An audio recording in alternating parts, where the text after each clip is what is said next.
시작. 믿음으로 아벨은 가인보다 더 나은 제사를 하나님께 드림으로 의로운 자라 하시는 증거를 얻었으니 하나님이 그 예물에 대하여 증언하시니라. 그가 죽었으나 그 믿음으로써 증거 말하니라. 아멘. 아멘.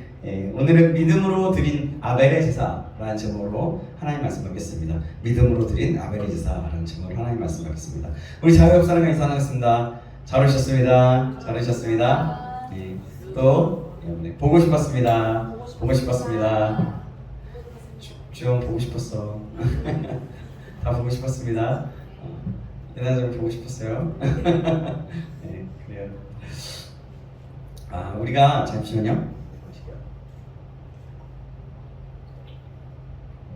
우리가 여러분 지지난주에 믿음이 무엇입니까라는 제목으로 믿음이 무엇인지 간단하게 아주 간단하게 말씀으로 상고해 보았습니다. 여러분 믿음이 무엇이죠? 믿음은 바라는 것들의 실상이요 보이지 않는 것들의 증거입니다. 그죠?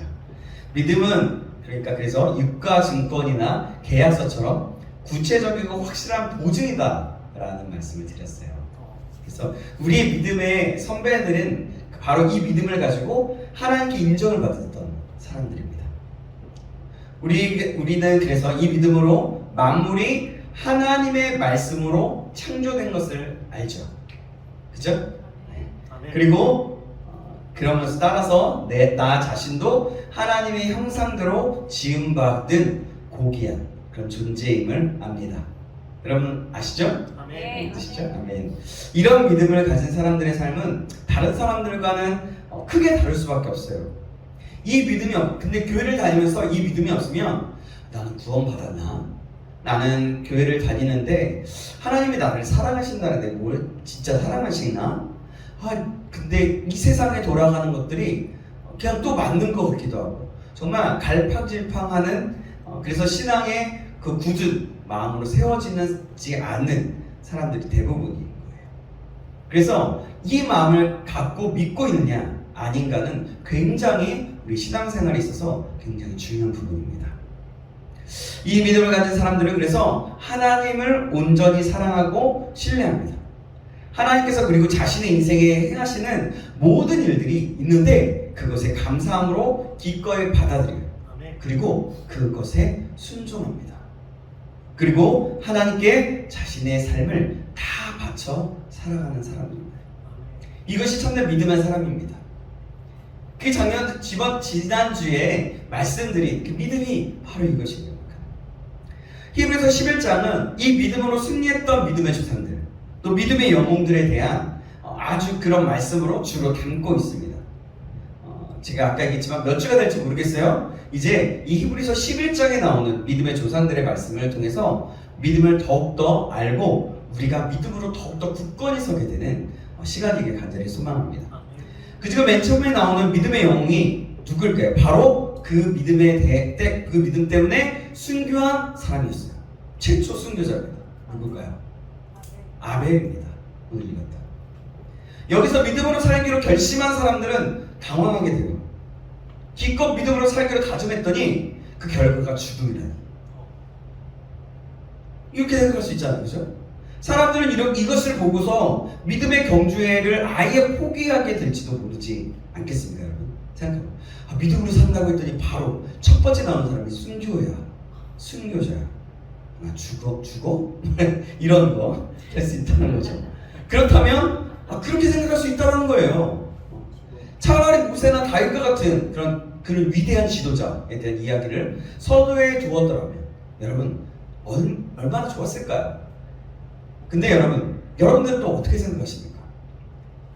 여러분 여기서 그러나 우리는 여기서 심오한 교훈들을 깨달을 수 있어요. 순교자를 첫 번째 자리에 둔 것은 바로 매우 하나님의 지혜입니다. 그리고 히브리서 기자의 지혜로운 선택입니다.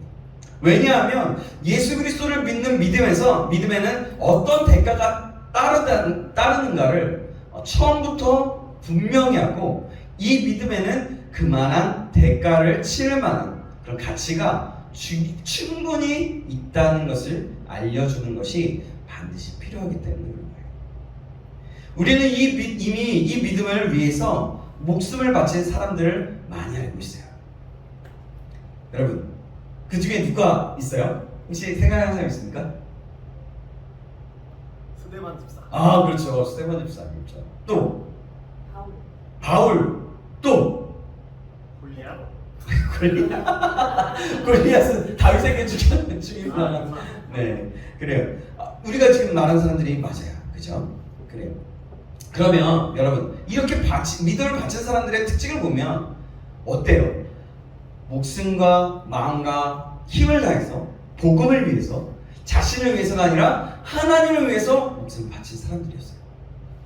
그렇다면 여러분, 우리가 한 번 더 우리가 정말 믿음의 사람이라면 질문해 볼 필요가 있어요. 여러분, 믿음의 사람이십니까? 아멘. 아멘. 그렇다면 우리가 저와 여러분이 이러한 각오로 순교자의 마음을, 그런 믿음을 가진 그런 믿음 생활을 그런 각오와 마음을 가지고 신앙생활을 하고 있느냐는 거예요. 우리 모두가 믿음의 각오를 하시기 바랍니다. 아멘. 그렇게 믿음 생활을 해야 되는 거예요. 이건 우리의 평생에 지키고 훈련되어야 될 것입니다. 그냥 단순히 아멘, 믿습니다, 뭐 이게 아니에요. 그렇게 해서 되는 게 아니라는 거예요. 믿음은 실제예요, 여러분. 실제. 계속해서 또한 훈련되어져야 합니다. 날마다 믿음의 삶을 살기로 결단하고 또 결단하며 살아야 한다는 거예요. 그렇지 않으면 우리는 죄 가운데 빠져가게 되어 있습니다. 우리의 잘못된 이 세상의 메시지, 그거에 영향을 받을 수밖에 없어요. 즉 뭐냐면 우리의 삶에 여리고성과 같은 그 견고함과 그러한 강함이, 그 파워가 우리의 믿음을 시험하고 죄 가운데로 빠지게 하기 때문입니다. 여러분, 요즘의 세상들 보세요. 어떻습니까? 어떤 것 같아요? 모두게 낮음심적으로 진행하고 있지 않습니까? 자기가 오르면 다 오른 거예요. 자기가 맞으면 다 맞는 겁니다. 어떤 신념, 그러니까 자기를 믿는 거예요. 이것은 사실 인간의 교만함입니다. 이런 메시지들이 그냥 있는 거예요. 계속. 사랑한다, 누구를 위해 한다, 그렇지, 그게 모두 다 또한 자신을 위해서 하는 거예요. 이 세상이 그렇습니다. 그리고 우리의 죄성 때문에 우리는 그 죄 가운데 빠질 수밖에 없어요. 내가 결단하지 않으면, 날마다 결단하고 믿음으로 살아가기로 나아가지 않으면, 힘을 다하지 않으면 바로 그런다는 거예요. 우리 모두가 이것들을 알기를 주님의 이름으로 축원합니다. 아멘. 그 믿음이 어떻게 훈련되어져야 하는지는 우리가 나중에 혹시라도 수련회를 통해서든지 아니면 기회가 되면 함께 그 믿음의 훈련을 어떻게 받는가에 대한 부분들에 대해서 함께 나누어 보도록 하겠습니다. 자, 그럼 오늘 본문으로 돌아가 보겠습니다. 가인과 아벨의 제사가 나오고 있어요. 그러려면 여러분, 가인과 아벨이 어떤 사람인지 알아야 할 것입니다. 우리가 이미 잘 알고 있지만 짧게 한번 가인과 아벨이 어떤 사람인지를 한번 알아볼게요. 그리고 예배에 대해서, 오늘 예배 제사에 대해서 나오고 있잖아요. 제사는 지금으로 말하면 즉 예배거든요. 그 예배에 대해서 좀 알아보도록 하겠습니다. 창세기 4장의 말씀을 따르면 아담은 하나님 앞에서 범죄하고 낙원에서 아담과 하와는 처음으로 아들을 낳았습니다. 아담과 하와에게 주어진 이 아들은 특별한 축복이었어요. 그래서 여러분, 첫 아들이잖아요. 첫 아들. 우리가 제가 첫째를 낳고 둘째를 낳았지만, 둘째는 너무 귀엽고 너무 예쁘고 너무 좋아. 그래서 언제 봐도 흐뭇해. 근데 첫 번째 느끼는 감정은 또 너무나 새로운 거예요. 너무나 귀중하다는 말이에요. 생명의 귀중함과 소중함. 하나님이 왜 그리스도 첫째를 통해서 그런 어떤 것들을 주어졌는지에 대해서도 조금 더 생각해보는 저 같은 경우는 시간이 되었던 것 같아요. 그러니까 그 첫째 아들은 굉장히 특별한 아들이었다는 거죠. 왜냐하면 아들의 출생은 그들이 범죄하여서 에덴 동산에서 쫓겨난 이후에 시작된 그런 삶에 대한 하나님의 은총을 나타냈기 때문인 거예요. 아담과 하와는 이 새 생명의 탄생에서 그들이 낙원에서 추방당할 때, 그 에덴 동산에서 추방당할 때 하나님께로부터 받았던 그 약속의 성취를 보게 되었던 겁니다. 그래서 첫 번째 아들은 굉장히 특별하고 축복이었다는 거죠. 하와는 가인은 낳은 후에 창세기에 보면 내가 여호와로 인하여 등남하였다라고 말했습니다. 가인이라는 이름은 어둠을 얘기해요. 어둠. 이것은 아담과 하와가 비록 범죄하고 타락했을지라도 그들의 모든 소망과 그 신뢰를 하나님께 두었음을 보여주는 겁니다. 그들은 둘째 아들을 낳고 그 이름을 아벨이라고 했어요. 근데 아벨은 뜻이 무슨 뜻이냐면 하찮은, 무의미, 한숨이라는 뜻이에요. 이것은 아담과 하와가 인생의 그 고난과 수고에 대해 깊은 자각을 하게 되었음을 짐작해 볼 수 있는 겁니다. 그들의 인생이 에덴 동산에서 떠나오게 된 후에 첫째 아들을 키우고 난 후에 이 세상을 살아가다 보니까 그것이 얼마나 고난과 인생의 수고로움과 힘듦이었는지를 짐작하고 자각하게 되었다는 것들이라는 거죠. 창세기는 두 아들의 직업에 대해서 말해주고 있습니다. 가인은 어떤 사람이었어요? 농사를 하는 사람이었고 아벨은 양을 치는 사람이었습니다. 두 사람의 직업은 모두 선하고 훌륭한 사람의 것이었습니다. 감사하게도 이 두 아들은 각각 자신의 믿음으로 하나님께 감사를 드렸습니다. 이것은 외형적으로는 두 사람 모두에게 하나님을 믿는 믿음과 감사의 마음이 있었다는 거예요. 그러나 그 예배 후에 나타난 결과는 너무나도 엄청난 일이었습니다. 어떤 일이 벌어지죠? 예배 드린 후에, 제사를 드린 후에 형은 예배를 드린 후에 누구를? 아벨, 동생을 쳐 죽입니다. 인류 최초의 가장 무서운 범죄가 예배 후에 일어난 거예요. 형 가인은 예배를 드리고 나서 오히려 더 기쁨을 잃어버렸어요. 더 분노로 가득 차게 됐습니다. 그리고 이 분노는 곧바로 살인으로 연결되었어요. 우리 예수님을 믿는 크리스찬들은 매주마다 그리고 매번 모일 때마다 예배를 드려요. 기도를 하죠. 불교는 1년에 한 번만 가면 그걸 불교 믿는다고 하는데 그거 뭐 꼭 그렇게 자주 예배를 드려야 할 필요가 있는가 하고 생각하는 분들이 없지 않습니다. 많은 사람들이 그렇다는 거예요. 근데 그러면 여러분, 도대체 예배란 무엇인가요? 또 어떻게 하는 것이 바른 예배이고 어떻게 하는 것이 정말 하나님이 기뻐하시는 예배인가요? 이 시간 살펴보면서 그 부분에서 또 한번 살펴보면서 예배에 대한 바른 자세를 가지는 저와 여러분 되기 바랍니다.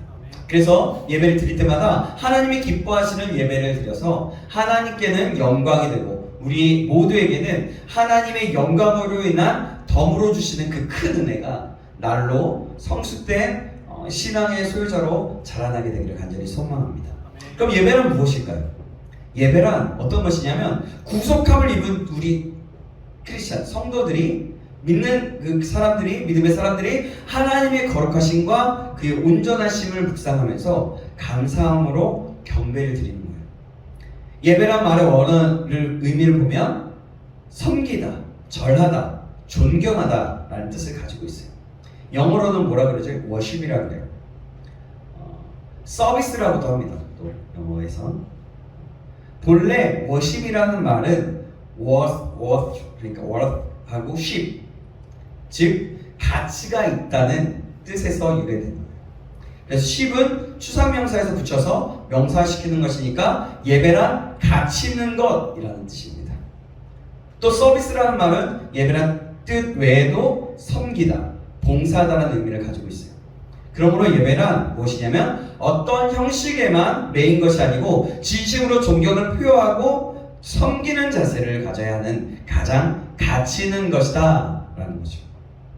그런데 기독교 역사를 보면 구약에서부터 신약에 이르기까지 형식주의로 인해서 많은 문제점들이 있었던 것이 바로 예배라는 것을 알 수가 있어요. 구약 성경에는 많은 예언서들이 있는데 이 예언서의 내용 중에 많은 부분이 당시 형식화된 종교, 형식화된 예배에 대해서 주로 비판을 하고 있는 것을 볼 수가 있습니다. 사무엘상 15장 22절에 뭐라고 얘기하냐면 순종이 제사보다 낫다라는 말이 있어요. 이것은 뭐냐면 바로 형식주의를 비판한 거예요. 순종이 제사보다. 또 시편 51편 17절에는 하나님이 구하는 제사는 상한 심령이다 라고 말씀합니다.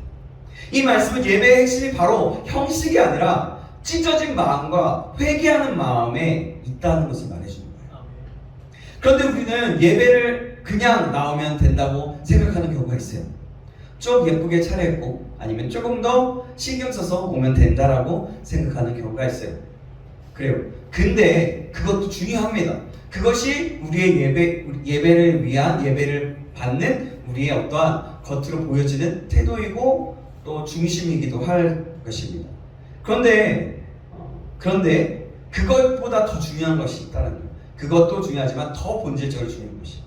또 어떤 사람은 겨우 설교 시간에 나와서 예배를 다 드렸다고 생각하는 사람들이 있어요. 그거는 뭐냐면 이것을 예배를 얻는 시간, 은혜 받는 시간이라고만 생각하기 때문에 그럽니다. 그러나 예배 시간의 핵심은 내 마음과 몸을 바쳐서 하나님을 높이고 올려드리는 거예요. 그러니까 올려드리는 것이 다른 얻는 데에 있는 것이 아니라는 겁니다. 얻는 것은 부수적인 거예요. 부수적. 따라서 예배 시간을 위해 준비하는 것은 어떠한 교역자나 찬양 인도자, 예배자, 그러니까 순서를 맡은 그 기도자, 설교자, 그런 또한 찬양단, 어떤 교회 우리 1, 2, 3부 예배 들으면 찬양대, 그들만이 준비하는 것이 아니다라는 거예요. 우리 신창교회에 속한 온 지체들이 함께 준비해야 되는 거예요.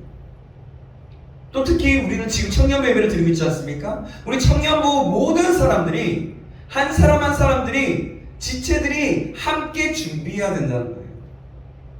그래야 우리는 예배가 지루한 하나의 의식이 아니라 기다려주고 참여하는 그런 기쁨의 시간이 되는 것입니다. 그럼 준비되어진다는 것은 그런 거죠. 구체적으로 얘기하자면 미리 일찍 오고 준비하고 기도하는 거예요. 또 안녕 중요하지만 먼저 하나님 제가 이 자리에서 예배합니다. 하나님과 기쁨 먼저 하나님 앞에 독대하는 그런 마음을 가지고 그렇게 기도를 준비하고 그 다음에 교제를 전혀 늦지 않다는 겁니다. 자, 그럼 여러분 창세기의 말씀을 통해서 말씀하시는 하나님께서 원하시는 예배는 무엇일까요? 자, 아벨이 드린 제사는 나중에 모세에 의해서 정착화된 그 제사의 제도와 똑같았어요. 하나님께서는 가인과 아벨의 중심을 보신 후에 하나는 받으시고 다른 하나는 받지 않으셨습니다. 우리가 잘 알죠? 하나님께서 받으시는 예배는 여러분 본인들이 알 수가 있어요. 예배를 드리는 곳에 하나님의 임재가 임합니다. 예배를 드리는 순간에 예배를 드리는 자를 찾아서 하나님은 만나주십니다. 그리고 말할 수 없는 감동과 기쁨으로 우리에게 다가와 주세요. 예배가 그래요. 근데 그것을 자기가 안다는 거예요. 내가 그 예배를 드리는 건지. 예배 드릴 때 마음속에 있는 분노와 여러 가지 악한 생각들이 깨끗하게 씻기면서 자기가 새 사람이 되는 것을, 하나님의 말씀의 음성을 들으면서 깨끗하게 된다는 것을, 찬양의 고백을 통해서 깨끗하게 된다는 것을, 기도를 통해서 하나님께 회개하면서 깨끗하게 된다는 것을 알게 된다는 거죠. 이것이 바로 하나님이 받으시는 예배입니다. 아벨의 예배는 바로 이 예배였어요. 이런 예배 의식이 우리 가운데 있어야 될 줄 믿습니다. 아멘. 예배 시간에 아까 얘기했죠? 어떤 사람을 지칭하거나 이런 것도 아니고요. 우리가 진짜 제대로 얘기하자면 예배 시간에 지각하거나 다른 생각하고 잡담하며 지내는 것, 또 핸드폰 보는 것, 그거 어떤지 아세요? 하나님이 먼저 아시고요. 자신도 알고요. 옆 사람도 알아요. 이게 이렇게 밑으로 해서 이렇게 한다고 해서 핸드폰 본다고 해서 옆 사람이 안 보는 거 아니에요. 다 보입니다. 앞에서도 다 보입니다. 그래서 우리는 그래서 서로가 예배를 온전하게 드릴 수 있도록 격려하며 또한 세워주면서 도와줘야 합니다. 누군가가 졸면 톡 치면서 이렇게 살짝 이렇게 만져주고, 그리고 또 누군가가 핸드폰을 보면 좀 이렇게 핸드폰 만지지 말고 우리 예배 드리자 이렇게 하고 집중하고 하자는 거죠. 그러면서 도와주고, 그러면서 또 내 마음으로는 기도하면서 하는 거죠. 그렇게 서로 섬기는 거죠. 저와 여러분도 우리 청년부가 그러기를 간절히 바랍니다. 자, 그럼 예배에서 중요한 것은 무엇일까요? 요한복음 4장 말씀을 보면 예수님과 사마리아 여인과의 대화 속에 볼 수 있는 것은 당시 유대인이나 사마리아인들이 예배 장소가 어디냐, 어떤 형식의 예배를 드리느냐 등등에만 관심을 가진 것을 볼 수가 있어요. 그러나 거기서 주님의 말씀하신 것은 영과 진리로 예배 드리는 것이 중요하다고 하셨습니다. 요한복음 4장 23절 24절 말씀인데요, 제가 읽겠습니다. 아버지께 참되게 예배하는 자들은 영과 진리로 예배할 때가 오나니 곧 이때라. 아버지께서는 자기에게 이렇게 예배하는 자들을 찾으시느니라. 하나님은 영이시니 예배하는 자가 영과 진리로 예배할지니라. 아멘. 여기서 영과 진리란 어떤 사람의 영과 진리만을, 그러니까 성령과 어떤 교육자, 어떤 한 사람의 그런 것이 아니에요. 의미하는 것이 아니라 또 어떤 예배위원, 그리고 어떤 예배를 섬기는 사람의 영과 진리를 의미하는 것도 아닙니다. 예배에 참여하는 모든 사람들의 함께하는 영과 진리를 의미하는 거예요. 왜 그럴까요? 그것은 하나님은 영이시기 때문입니다. 이 영이신 하나님과 만나는 예배에서는 우리 죄인의 모습으로는 절대로 만날 수 없기 때문입니다. 그래서 우리는 오직 예수님을 통해서만 하나님을 만납니다. 또 성령 안에서만 만날 수 있는 겁니다. 따라서 예배의 본질은 두 가지입니다. 첫 번째는 반드시 예수님을 통해서만 하지 않으면 하나님께서 받지 않으시기 때문에 꼭 예수의 이름으로 해야 된다는 것입니다. 기도도 마찬가지예요. 그래서 우리가 항상 예수님의 이름으로 기도합니다. 아멘. 이게 기도를 올려줍니다. 그 부분이기 때문에 우리가 항상 예수 그리스도의 이름으로 기도합니다. 둘째는 성령 안에서 예배를 드려야 한다는 거예요. 왜냐하면 하나님은 불의한 예배를 받으시지 않기 때문입니다. 그렇다면 하나님이 기뻐하시는 예배는 어떤 예배일까요? 창세기 4장에 아까 방금 우리가 보는 가인과 아벨의 예배는 하나님 기뻐하시는 예배가 무엇인지를 아주 잘 설명하고 있어요. 본문에 보면 가인은 땅의 소산을 제물로 삼아서 여호와께 드렸다고 했습니다. 그러나 아벨은 양의 첫 새끼와 그 기름으로 하나님께 예배를 드렸어요. 그런데 놀라운 것은 하나님께서 아벨의 제사를 받으시고 가인의 제사는 받지 않으셨다는 거예요. 왜 그럴까요? 중요한 것은 이 두 사람의 예배가 달랐다는 겁니다. 오늘 본문 히브리서 11장 4절 말씀 이렇게 말씀하고 있습니다. 우리 같이 다시 한번 읽어볼까요? 히브리서 11장 4절 말씀. 시작. 믿음으로 아벨은 가인보다 더 나은 제사를 하나님께 드림으로 의로운 자라 하시는 증거를 얻었으니 하나님이 그 예물에 대하여 증언하시니라. 그가 죽었으나 그 믿음으로써 지금도 말하느니라. 아멘. 이렇게 말씀하고 있어요.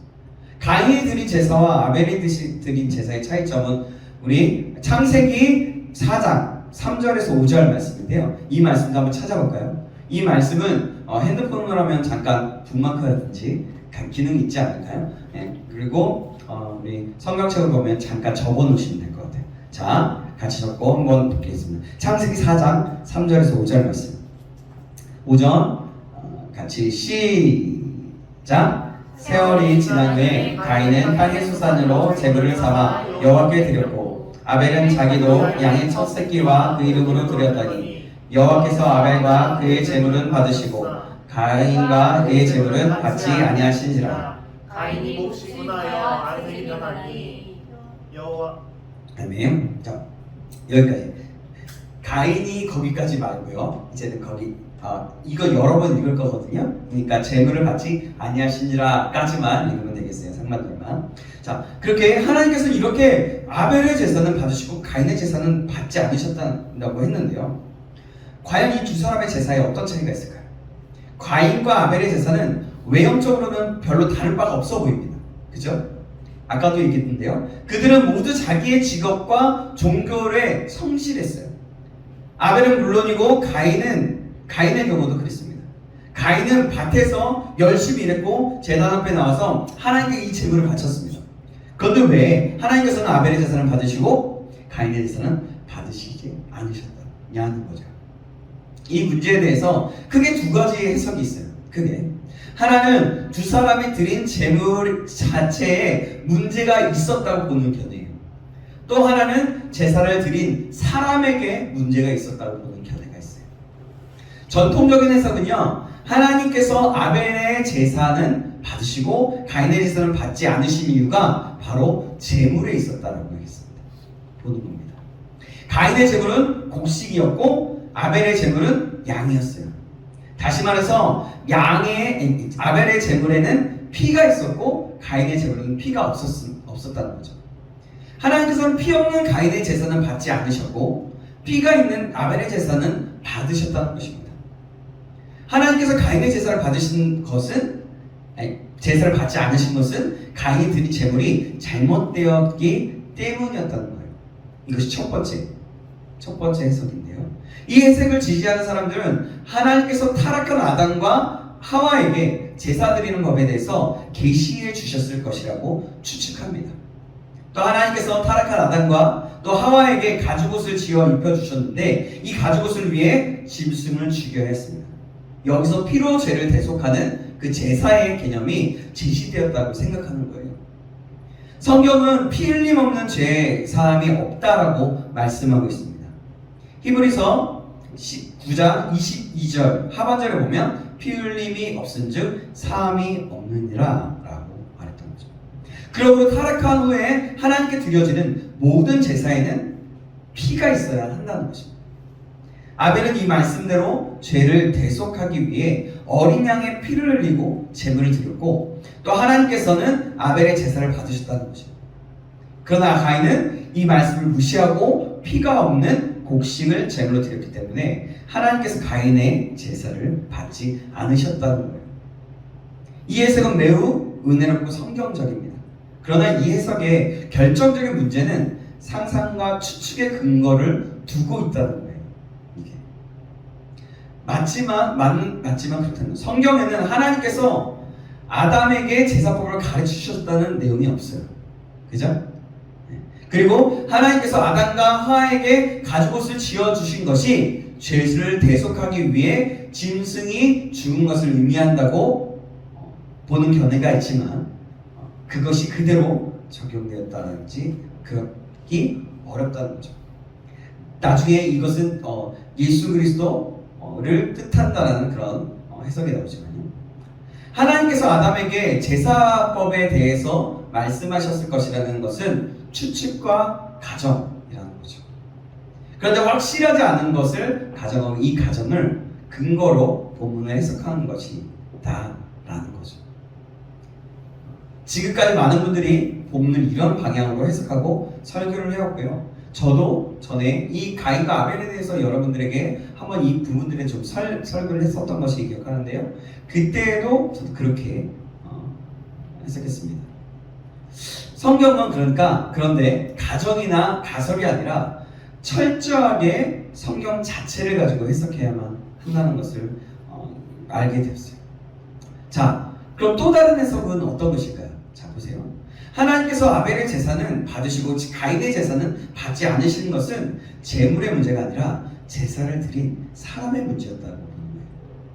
이 해석은요, 창세기의 본문과 오늘 히브리서 본문에 확실한 근거를 두고 있습니다. 다시 본문을 봅시다. 오늘 본문 4절 말씀, 히브리서 4절 말씀 제가 읽을게요. 믿음으로 아벨은 가인보다 더 나은 제사를 드림으로 의로운 자라 하시는 증거를 얻었으니 하나님이 그 예물에 대하여 증언하시니라. 그가 죽었으나 그 믿음으로써 지금도 증거하느니라. 아멘. 오늘 본문은 가인과 아벨의 제사의 차이점이 믿음에 있음을 분명히 밝히고 있습니다. 아벨은 믿음으로 제사를 드렸기 때문에 하나님께서 기쁘게 받아주셨습니다. 그러나 가인은요, 믿음 없는 제사를 드렸기 때문에 하나님께서 받지 않으셨다는 겁니다.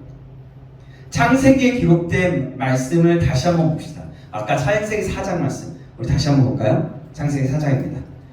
다시 한번 이 말씀 같이 한번 읽어봅니다. 시작. 4장 3절에서 5절 상반절입니다. 시작. 세월이 지난 후에 가인은 땅의 소산으로 제물을 삼아 여호와께 드렸고 아벨은 자기에게도 양의 첫 새끼와 그 기름으로 드렸더니 여호와께서 아벨과 그의 제물은 받으시고 가인과 그의 제물은 받지 아니하신지라. 이 말씀에는 하나님께서 아벨과 그의 제물을 받으시고 가인과 그의 제물을 받지 않으셨다고 되어 있죠. 그죠? 제물만이 아니라 제물을 드린 사람이 함께 언급되어 있어요. 그러면 이 문제는 단지 제물에만이 아니라 제물을 드린 사람의 문제였음을 우리가 분명히 알 수가 있는 거예요. 결론은 이렇습니다. 아벨과 가인이 드린 제사의 차이점은 단순히 제물이 있다는 것이 아니라는 겁니다. 그 제사의 차이점은 제사를 드린 사람에게 있었다는 겁니다. 아벨에게는 믿음이 있었고 가인에게는 믿음이 없었다는 겁니다. 아벨은 하나님께서 인정하시는 의인이었고 의로운 삶을 살았습니다. 가인은 하나님께서 미워하시는 악인이었고 악한 삶을 살았습니다. 그래서 하나님께서 아벨의 제사는 받으시고 가인의 제사는 받지 않으셨다는 겁니다. 그 뒷부분은 왜 그런지 좀 이야기할게요. 자, 오늘 본문은 아벨이 믿음으로 가인보다 더 나은 제사를 드렸다고 합니다. 아벨이 믿음으로 가인보다 더 나은 제사를 드렸다는 말씀은 구체적으로 무슨 뜻일까요? 이것을 알기 위해 우리는 이 두 사람의 제물에 관해서 그리고 그들의 삶에 대해서 살펴보아야 합니다. 자, 먼저 두 사람의 제물에 대해서 생각해 봅시다. 자, 여기서 그들이 드린 제물에 관해서 살펴보는 것은 뭐냐면 제물 자체보다 제물을 드린 두 사람의 믿음을 확인해 보기 위한 거예요. 자, 봐봐요. 잘 상상해 보고 잘 따라와 보세요. 가인은 자기가 농사에서 그 얻은 곡식으로 하나님께 제사를 드렸습니다. 그리고 아벨은 자신이 기른 양으로 하나님께 제사를 드렸습니다. 그런데 자세히 살펴보면 가인과 아벨이 그 제물을 드린 자세에 큰 차이가 있었음을 알 수가 있어요. 잘 들어보세요. 창세기 다시 한번 봅니다. 제가 읽어드릴게요. 잘 들어보세요. 세월이 지난 후에 가인은 땅의 소산으로 제물을 삼아 여호와께 드렸고 아벨은 자기에도 양의 첫 새끼와 그 기름으로 드렸더니 여호와께서 아벨과 그의 제물은 받으시고 가인과 그의 제물은 받지 아니하신지라 하는 겁니다. 그러니까 가인은 단순히 땅의 소산으로 제물을 삼아서 하나님께 제사를 드렸어요. 그러나 아벨은 양의 첫 새끼를 드렸습니다. 그 양이 아니라 그냥 양이 아니라 양의 첫 새끼라고 명시되어 있어요. 첫 새끼는 가장 좋은 것을 얘기합니다. 아벨은 가장 귀하고 소중한 것, 자기의 양떼 중에서 가장 좋은 것을 하나님께 드렸던 거예요. 그것은 하나님께서 모든 것을 주셨음을 고백하면서 감사하는 의미였어요. 그리고 자신의 모든 것을 하나님께 드리기 원하는 그런 마음이 담겨 있었다는 겁니다. 그러나 가인의 제물에는 곡식의 첫 열매라든지 가장 좋은 것이라는 설명이 없어요. 그죠? 가인은 추정이지만 그냥 아무 것이나 드렸을 것입니다. 그러나 추정은 여러 가지 근거에서 그랬다고 보는 것이에요. 여기서 우리는 제사를 드린 아벨과 가인의 마음을 읽을 수가 있다는 겁니다. 하나님께서는 양의 첫 새끼를 드린 아벨의 제사는 받으시고 그냥 곡식을 드린 가인의 제사는 받지 않으셨어요. 가인과 아벨의 제물은 이렇게 달랐다는 거죠. 그들이 드린 제물에는 그들의 마음과 믿음이 담겨 있었던 겁니다. 그래서 오늘 본문은 아벨이 믿음으로 가인보다 더 나은 제사를 드렸다고 말씀하고 있는 겁니다. 아벨처럼 믿음으로 드리는 제사가 좋은 제사이고 올바른 제사이며 하나님께서 기뻐 받으시는 제사인 줄 믿습니다. 아멘. 다음으로 가인과 아벨의 삶에 대해서 한번 봅시다. 자, 예수님께서는 아벨을 의인이라고 부르셨어요. 마태복음 23장 35절 상반절에 보니까 그러므로 의인 아벨의 피로부터라고 말씀합니다. 반면에 사도 요한은 가인을 악인이라고 부르고 있어요. 이게 그게 근거라는 거예요. 말씀에 요한일서 3장 12절의 상반절을 보면 가인같이 하지 말라. 그는 악한 자에게 속하여 그 아우를 죽였으니 라고 말합니다. 아벨은 제사를 드리기 전부터 이미 의인이었고 가인은 제사를 드리기 전부터 악인이었다는 것을 보는 거죠. 아벨은 제사를 드리기 전부터 하나님께서 기뻐하시는 의인의 삶을 살고 있었습니다. 그래서 하나님께서는 아벨의 제사를 기쁘게 받아주셨던 것입니다. 반면에 가인은 악인이었고 악인의 삶을 살고 있었다는 거죠. 성경은 가인이 악한 자, 즉 사탄에 속했다고 말씀하고 있습니다. 가인은 악인이었지만 아벨과 똑같이 하나님 앞에 제사를 드렸다는 거죠. 그러나 하나님께서 보시기에 가인의 이 예배는 악행으로 간주되었습니다. 그래서 하나님께서는 가인의 제사를 받지 않으신 거예요. 사람들은 대개 자기 임무에 충실하게 사는 사람들은 모두 선량한 사람인 것으로 생각합니다. 그러나 하나님은요, 그렇게 보지 않으세요. 악한 자가 행하는 모든 일들을 하나님께서는 악행으로 간주하신다는 거죠. 심지어는 그가 하나님 앞에 나와서 예배를 드린다고 해도 하나님께서는 그것을 악행으로 간주하십니다. 그리고 그런 악한 자들의 예배는 받지 않으십니다. 잠언 15장 8절에 이런 말씀이 있습니다. 악인의 제사는 여호와께서 미워하셔도 정직한 자의 기도는 그가 기뻐하시느니라. 아멘. 가인은 악한 자였고 그가 드린 제사 역시 악행이었습니다. 그래서 하나님께서는 가인의 제사를 받지 않으셨던 것입니다. 제물과 아울러 제물을 아니요. 자, 잠시만요. 물 좀 마실게요. 하나님께서 요구하시는 그 제사는 믿음으로 드리는 제사입니다. 제사는 제사를 드리는 사람의 인격과 신앙이 먼저 하나님께 드려져야 그 제물이 연락될 수 있다는 겁니다. 우리 창세기에서 이것을 확인할 수 있다는 겁니다. 아까 창세기 적어놓으셨죠? 지금도 다시 한번 볼까요? 우리 같이 한번 다시 한번 읽어보겠습니다. 시작. 세월이 지난 후에 가인은 땅의 소산으로 제물을 삼아 여호와께 드렸고 아벨은 자기도 양의 첫 새끼와 그 기름으로 드렸더니 여호와께서 아벨과 그의 제물은 받으시고 가인과 그의 제물은 받지 아니하시니라. 하나님께서는 아벨과 그의 제물은 기쁘게 받으셨어요. 그러나 가인과 그의 제물은 받지 않으셨다고 했습니다. 웃겨서 죄송해요. 여기서 제물과 함께 제사 드리는 그 사람이 언급되고 있는 것을 볼 수가 있어요. 좀 큰일 났네. 큰일 났네. 아, 되게 지금 웃겨가지고. 네, 죄송해요. 네. 아니, 저 혼자 웃었으면 괜찮은데 누가 이렇게 저희 눈을 마주치면서 같이 웃는 거예요. 그래서 뻥 터져가지고. 네. 네, 어쨌든 자 다시 한번 집중해서 말씀 듣겠습니다. 자,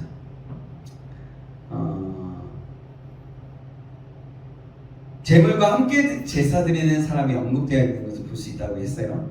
그렇다면 가인은요 어떤 마음으로 제사를 드렸고 아벨은 어떤 마음으로 제사를 드렸을까요? 제사의 참된 정신은 하나님에 대한 믿음과 사랑과 감사입니다. 첫 번째, 아까 앞부분에서 어떠한 정의적인 것들을 봤다면 그 정신에 대해서 얘기하자면 하나님께 대한 믿음과 사랑과 감사라는 겁니다. 아벨은 하나님을 사랑하는 마음으로 그 은혜를 진정으로 감사하는 마음으로 제사를 드렸어요. 그러나 가인은 이방인들과 같은 생각을 가지고 바로 제사를 드렸습니다. 즉 이 제사를 통해서 하나님의 진노를 달래면서 단지 하나님께 복을 받고자 하는 마음으로 제사를 드린 거예요. 하나님이 화내지 않게 화내지 마세요. 제가 예배 드릴게요. 그리고 하나님 복 주세요. 이런 거예요. 그에게는 하나님을 사랑하는 마음과 감사가 없었던 거죠. 그래서 하나님께서는 아벨과 그의 제물은 받으셨고 가인과 그의 제물은 받지 않으셨습니다. 그럼 오늘 우리의 예배를 생각해 봅시다, 여러분. 하나님께서 여러분들이 드리는 저와 여러분이 드리는 예배를 기쁘게 받으시겠습니까, 여러분? 우리 예배를 보자는 거예요, 나 자신을. 믿음으로 드리지 않는 예배는 아무런 의미가 없어요.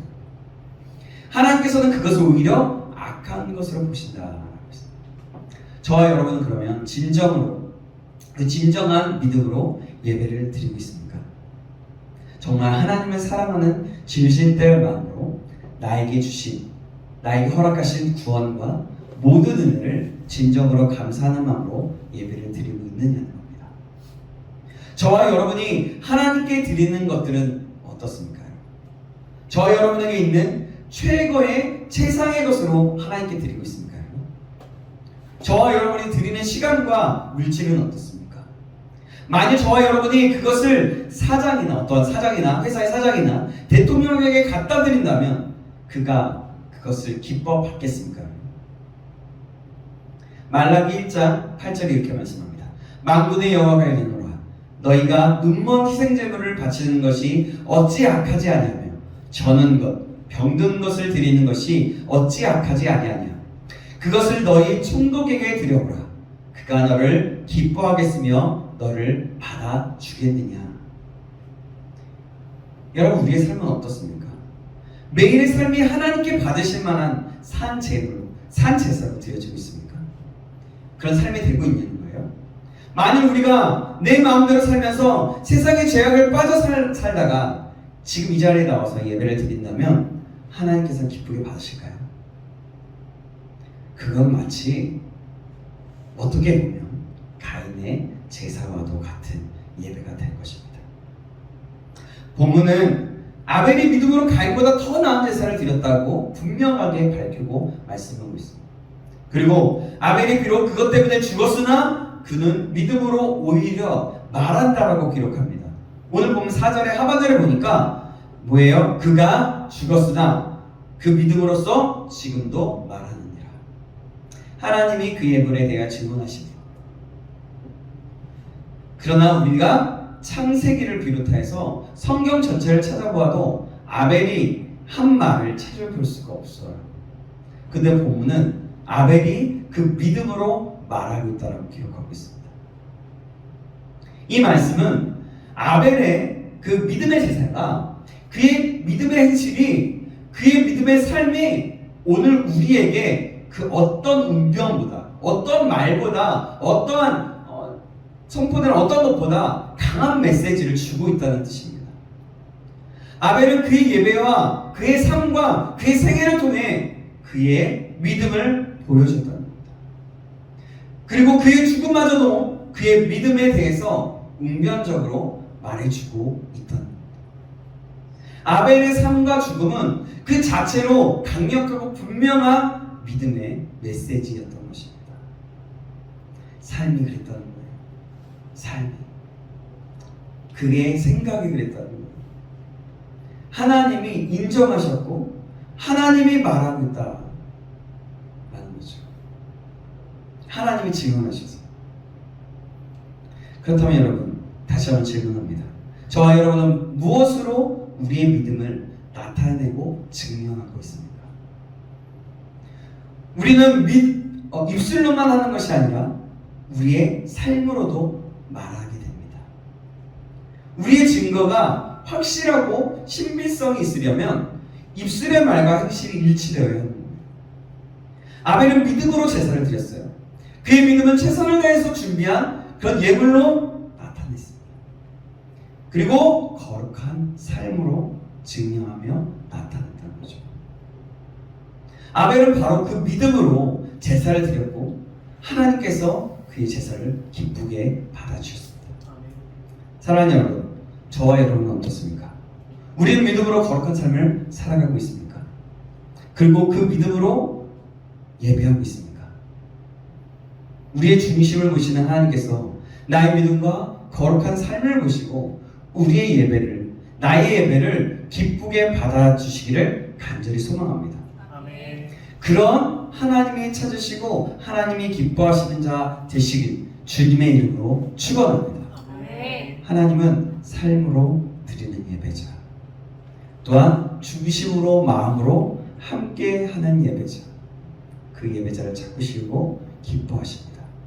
그러나 가인은 그의 삶은 어떤 것을 증명하지 않고 오히려 성경의 예수님과 요한의 말에 빗대어 보면 그는 악인이었다라고 말하는 것을 볼 수 있듯이 그의 삶은 그리했다는 거죠. 다시 한번 여러분들에게 말씀드립니다. 저와 여러분 모두가 믿음으로 하나님께 예배하는 자, 아벨과 같은 삶으로 또한 마음으로 중심으로 예배하는 자 되시길 주님의 이름으로 축원합니다. 아멘. 기도하겠습니다. 살아계신 하나님 아버지, 오늘 말씀을 통해서 하나님 가인의 예배는 왜 받지 않으시고 또 하나님 아벨의 예배를 받으셨는지 하나님 말씀으로 알게 하심을 감사합니다. 아벨은 믿음으로 하나님께 제사를 드리며 예배했습니다. 그의 삶은 또한 하나님을 경외하고 하나님의 뜻을 따라서 의인의 삶, 거룩한 하나님을 바라보는 삶을 살았다라는 것들을 우리가 하나님의 말씀으로 상고해 보면서 묵상하면서 듣게 됩니다. 하나님, 우리의 삶도 이런 믿음으로 반응하고 믿음으로 나아가는, 믿음으로 예배하는 자, 삶으로 예배하는 자 될 수 있도록 인도하여 주시옵소서. 믿음의 영, 믿음의 사람 아벨이 이 시간 말한다고 하나님께서 증언하신다라고 하셨던 것처럼 우리의 삶도 그것들을 우리 믿음의 삶이라는 것을 증명하며 삶으로 증명하며 우리가 정말 하나님께 믿음으로 날마다 나아가는 그런 믿음의 사람 될 수 있도록 아벨과 같은 하나님 예배를 드린 자 될 수 있도록 인도하여 주시옵소서. 살아계신 예수님의 이름으로 기도합니다. 아멘.